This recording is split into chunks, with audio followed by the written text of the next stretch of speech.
All right, we're about to do another short video. This is covering two different cards that were actually in the Captain America set, which I thought would be fun to cover. One, I feel like I didn't use a lot of, and I kind of took for granted, and I use it more now, or at least like try to mess around with it more. And another one I use a lot, and people judge me for it, which I get because it's not that great of a card. I mean, it's fine, but it's not that great of a card. So let's talk a bit about Avengers Assemble and Quinjet. All right, so I'm not going to go like super in depth with different builds and all this different stuff with these cards. Like I said, this is an open conversation. I think it'd be cool. You know, it's always cool reading about what you all think about the cards and how you play and approach it. Like it's been really cool to see the past few videos and how they've been received. So I really appreciate it. But yeah, let's talk about Avengers Assemble. This came out with Captain America. It's a 4-cost event. You can only use one per round. Ready each Avenger character you control until the end of the phase. Each Avenger character gets +1/+1.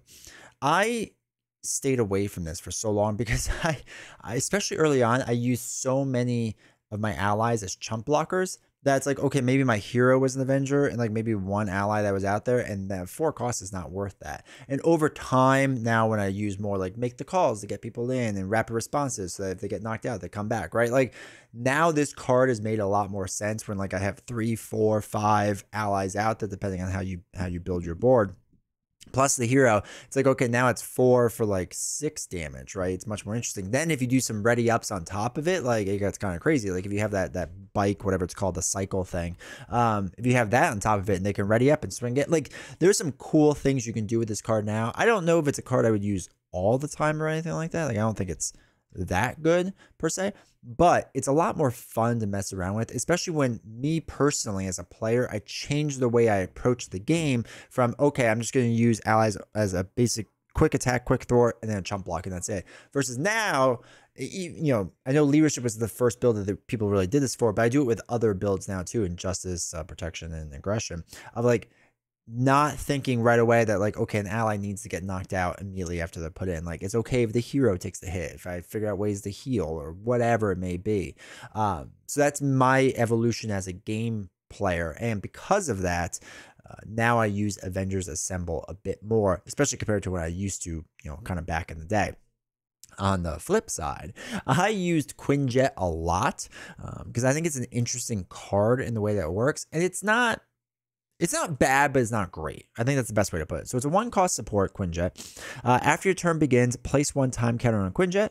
And then as an action, you can put an Avenger ally from your hand into play with the printed cost equal to or less than the number of time tokens on Quinjet. Then you discard the jet. Now, one interesting to note with this card is that you can put 3 of them out there, right? It's not a unique card. It doesn't say max whatever. Like it's kind of interesting in that regard and how it works.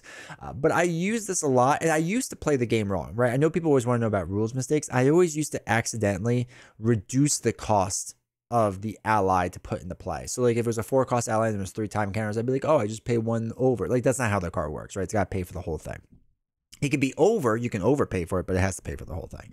I feel like this is a card that, because if you don't get it right away, right, it doesn't really makes sense, right? Like if you're playing this card in like turn 4, to get like a really good use out of it, you gotta like wait 3 or 4 rounds to put out the ally, and like at that point you're probably pushing to the win, or at least trying to get pretty close to it. Maybe on expert it's a little different, but if you play turn 1, then it makes a lot more sense, right? Because by turn 3 or 4, when you're putting a 3 or 4 cost ally out there, it's a lot easier to play this, or it makes a lot more sense to play this card, right? Because you're the 4th round, okay, that's probably when you're starting to think about pushing, or you're dealing with some like huge headaches that having an ally out there for basically free, so that they don't, you know, 4-cost ally uses most of your hand. You don't have to worry about that now. Now, also, I've seen a lot of people argue against this because, again, in leadership, there's so many ways to recur allies. There's also a lot of resource generators now, again. So, like, is this really worth it? Again, I used to play with this card a ton, and now I've kind of stopped. I'll be honest, because it's just the value's not there as much. And I haven't played that many Avenger decks recently. That's something I do want to get back into, is kind of going back to the old school way of, not old school, I don't know if that's the right way to put it, but some of the old ways that we used to play with making like Avenger Assemble type decks and whatever. So yeah, so I would like to mess around with this card more, but I haven't really. But it is a card I used to play a lot. So like I said, let me know, this card, did you used to play it? And do you play it now, or is it about the same, or like kind of what's that? And same with Avengers Assemble, right? Did you used to play it a lot and now you play it less, or did you not really play it that much, or you play it more, or it's about the same? All right, like I said, this is just a short and quick video. I've really enjoyed doing these because it's kind of fun to look back at some of these cards of like what I'm playing and what I'm not playing, and like figure out why, right? Like the why is the more interesting thing, and for me to like spend time really thinking about what I'm doing. So it's really cool to see you all respond to this stuff, and kind of get into it. It's been interesting. It's been really interesting, and I'm really appreciative of everyone that's commented on the videos. Do me a huge favor if you haven't yet. Make sure you hit the like button, hit subscribe, turn on notifications, all that fun stuff, so you know when I go live. And then down below is all the links. Make sure to check out any that may interest you, because there's stuff for Discord, there's stuff for Patreon, there's stuff for Twitch. Twitch is probably the big one.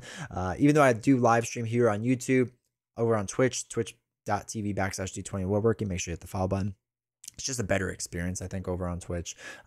So make sure to check that out. But like I said, check out all the links. There's a ton of different ways to support the channel if you want to, or you just share this video or a different video around the community, or tell people about D20 woodworking and how he's so great, or whatever you would tell people.